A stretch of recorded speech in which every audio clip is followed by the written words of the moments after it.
Olá, irmãos, tudo bem? Continuando aqui com a leitura do livro do Evangelho, de Marcos, nós paramos no 3. A cura de um que tinha uma das mãos mirrada.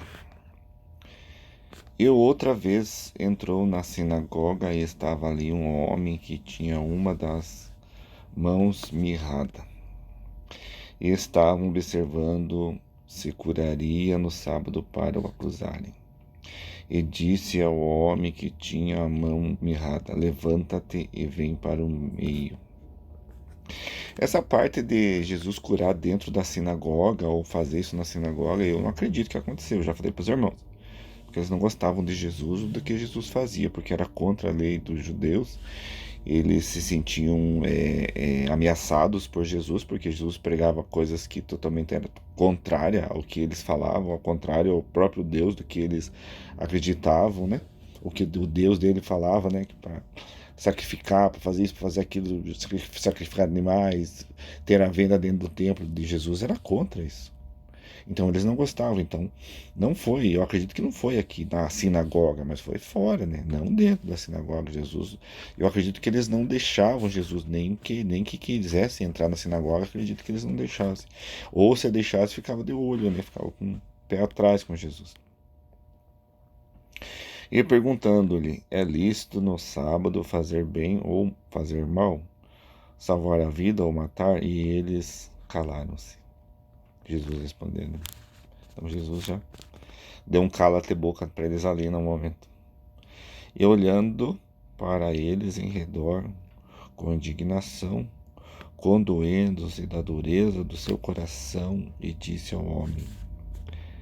Então Jesus sabia do dureza do coração, porque eles mesmos, os grandes dos judeus, não queriam mudar nada, para eles estava bom. Como aqui, você acha que o governador, os ministros, o pessoal lá de Brasília quer mudar alguma coisa do jeito que está? Querem fazer alguma lei para mudar? Querem fazer alguma lei para benefício do povo? Querem fazer uma lei para que os impostos revertam para o povo e não para os bolsos deles? Eles não vão querer mudar nada, eles não querem mudar nada.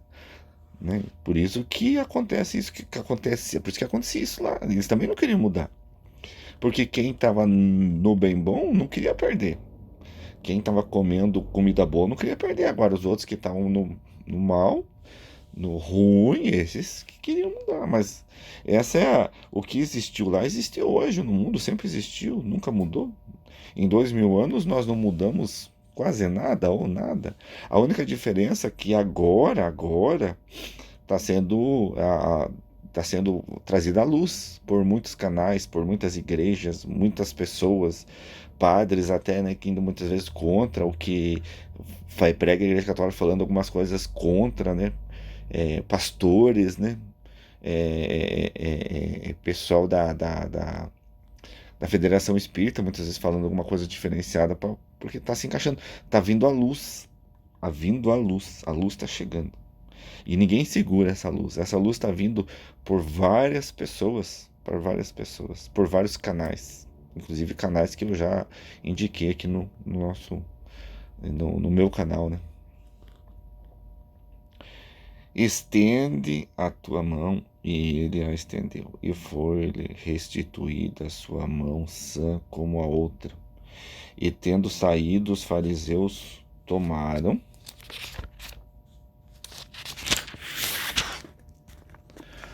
logo um conselho com os herodianos contra ele, procurando ver como o matariam. E nós estamos em Marcos também, no comecinho já queriam, né, matar ele. E retirou-se Jesus com os seus discípulos para o mar, e seguiu uma grande multidão da Galileia e da Judéia, e de Jerusalém e da Idumeia e da além do Jordão, e de perto de Tiro e de Sidom. Aí, bastante gente mesmo, hein? Uma grande multidão mesmo, que ouvindo quão grandes coisas fazia, vinha ter com ele. E ele disse aos seus discípulos que ele tivessem sempre pronto um barquinho junto dele, por causa da multidão, para que o não oprimisse. Porque era muita gente sempre, né? Então ele sempre se refugiava lá no rio, lá no Mar da Galileia. Porque tinha curado a muitos, e de tal maneira que todos quantos tinham algum mal arrojavam sobre ele para lhe tocar. Então, como eu disse já em outros vídeos, né, eles vinham por causa da cura, não por causa da libertação. Eles não tinham nem noção da libertação, nem sabiam que estavam presos, né? E os espíritos imundos, vendo, prostraram-se diante dele e clamavam, dizendo: Tu és o Filho de Deus.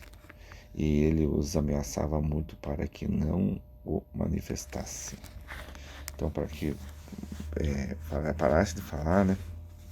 Porque ele já era perseguido pelo que eles faziam, então não fale muito, né?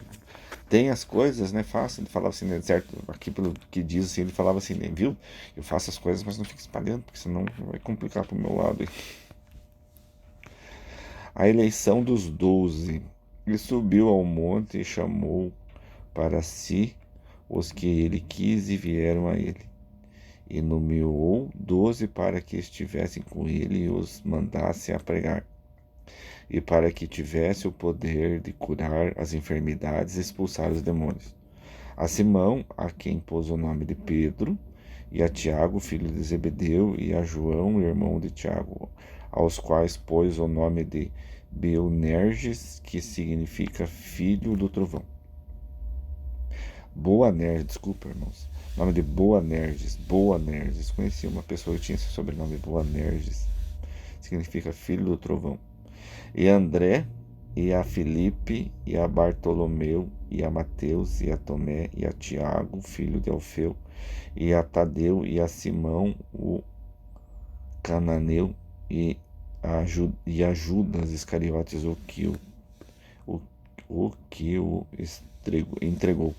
Então você veja lá em Mateus, estava dizendo que ele saiu no rio, não sei onde ele ia, e já falava para os 12, e os 12 já seguiam. Aqui ele diz aqui que ele subiu, ele subiu no monte e chamou para si os que ele quis e vieram a ele. Então aqui em Mateus falou que ele estava indo, né, onde é que ele passava, ele chamava e a pessoa seguia. Aqui Marcos já está dizendo que ele reuniu todos num grande monte e daí ele escolheu quem ele queria. Então existe muitas contradições na palavra de Deus, né? Nessa palavra na Bíblia, né? Que prova que o homem teve muita influência no que está escrito, não no que veio. Vamos lá, tem os manuscritos lá que foram escritos em aramaico por aqueles que ouviram da boca das pessoas, né? Porque existe um estudo que diz que nem Mateus, né, que Mateus que estava junto com Jesus foi um dos dois, não foi ele que escreveu, foi alguém que ouviu de Mateus, daí colocou Mateus. Porque isso aqui foi começar, os manuscritos foram começar a escrever muito tempo depois de Jesus tinha morrido, né, 80 anos, 100 anos depois que Jesus tinha morrido. Então, esses manuscritos aqui foram bem depois, então tem coisas que como cada um escreveu provavelmente em momentos diferentes e provavelmente eles não se falavam, cada um escrevia de um jeito. Mas olha as contradições, lá falava que Jesus saía, né? E aqui fala que Jesus subiu um monte, é uma contradição muito forte, muito grande essa contradição, né? De que ele está num monte, né? Chamou todo mundo num monte e falou assim: pessoal, vem aqui, eu vou escolher meus 12. Ah, eu quero você. E lá em Mateus falou: não, ele estava indo na praia, estavam pescando, pegou um, estava não sei aonde, ele chamou, ele estava passando. Então existe uma discordância grande com relação à Bíblia, né? Por isso que eu falo que tem muito dedo, não é a transcrição realmente do que aconteceu. Por isso que eu digo que tem coisas que o homem mesmo colocou para poder chamar atenção, pensando para a Igreja Católica na época, né, porque foi traduzido do aramaico para o latim, e quem dominava o latim e quem fazia o latim era a Igreja Católica na época. Né? Então tem muita coisa, e depois foi traduzido.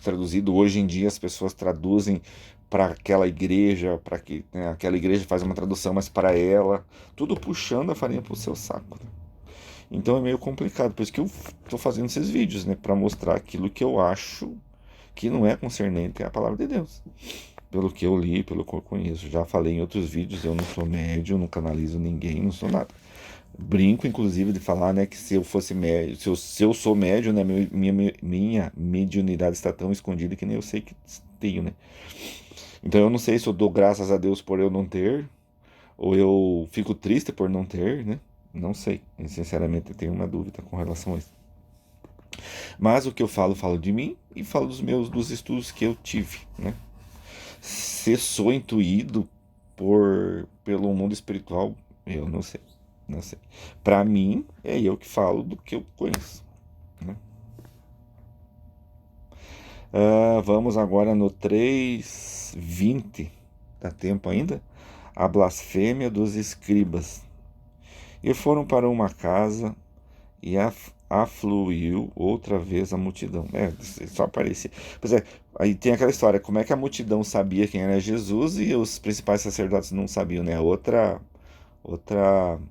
incoerência da Bíblia, né? Todo mundo sabia quem era Jesus, mas os grandes não sabiam.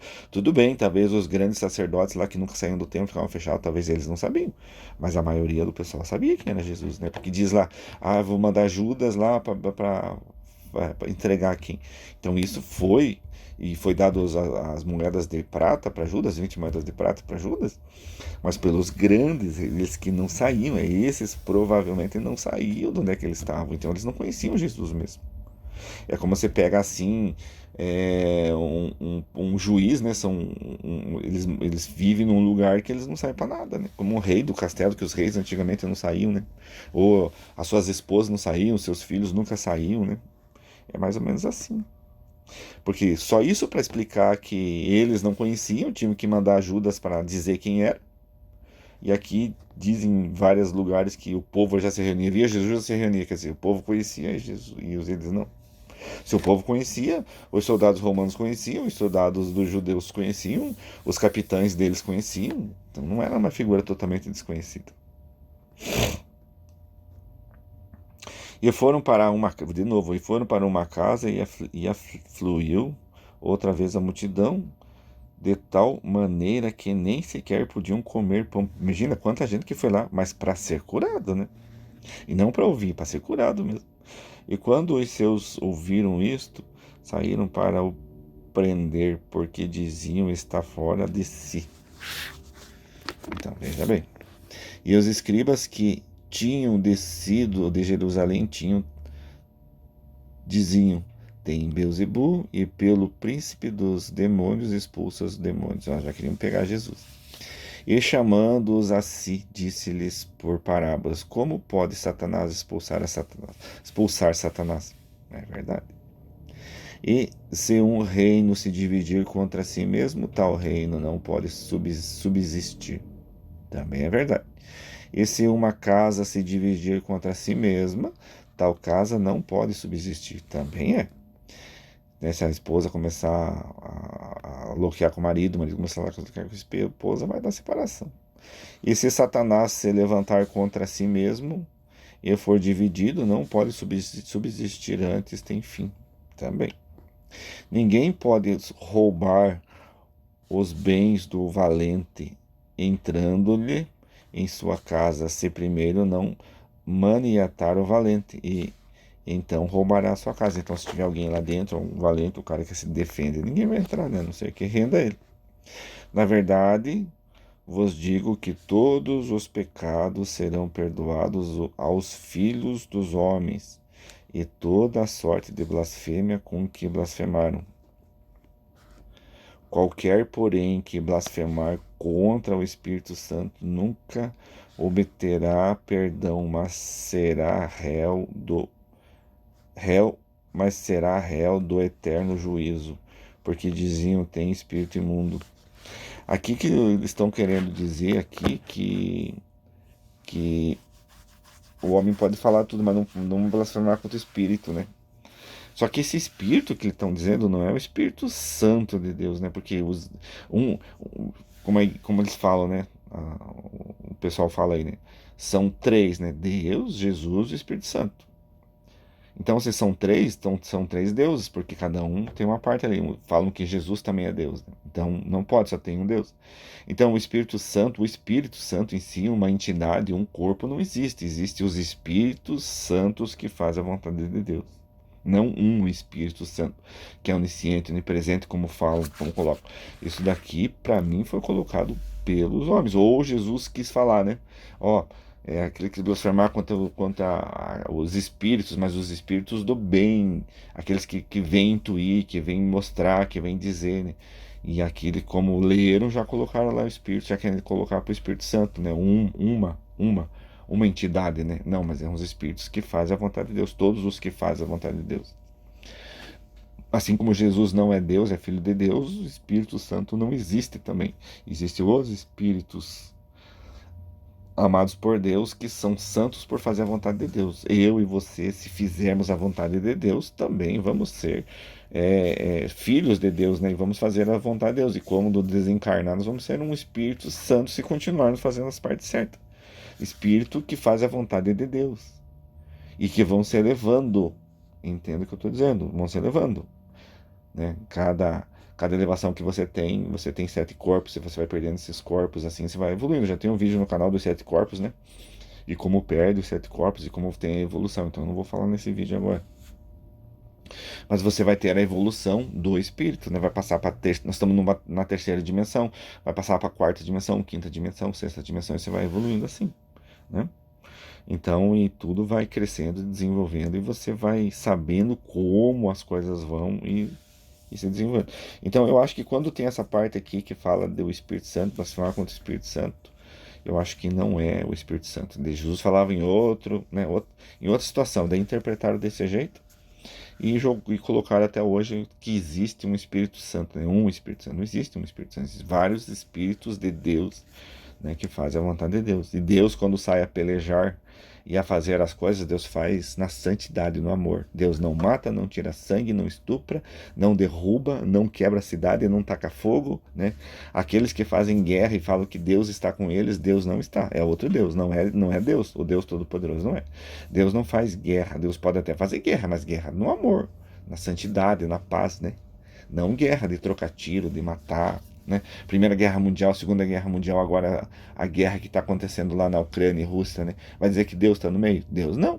Deus com D minúsculo deles, mas não Deus verdadeiro. Deus não é contra guerra. Deus é contra derramamento de sangue. Deus é contra sacrifício de animais. Daí vai dizer que tem Deus? Não, Deus não está. Deus não está com eles e Deus não está com aqueles outros países que estão querendo, vamos lá destruir a Rússia. Também não está. Porque se nós nos amássemos e fizéssemos a vontade de Deus, para começar, Putin não ia querer invadir a Ucrânia. Para começar, nós íamos viver um mundo fraterno, não ia ter fome, né? Não ia ter fome na África, não ia ter fome nos países, não ia ter fome em lugar nenhum, porque nós íamos viver um país fraterno. Nós estamos caminhando para esse país, né? Para esse mundo fraterno. Mas ainda não estamos. Ainda aqui tem muitos políticos e presidentes que são do lado negro, fazem a vontade dos espíritos do mal. Por isso que fazem guerra. Ninguém que faz guerra e mata e luta e tira sangue é do bem. Ninguém. Deus não está com essas pessoas. Deus nunca esteve e nunca estará do lado dessas pessoas. Tá bom, irmão? Então fique com Deus. Deus abençoe e a paz de Deus.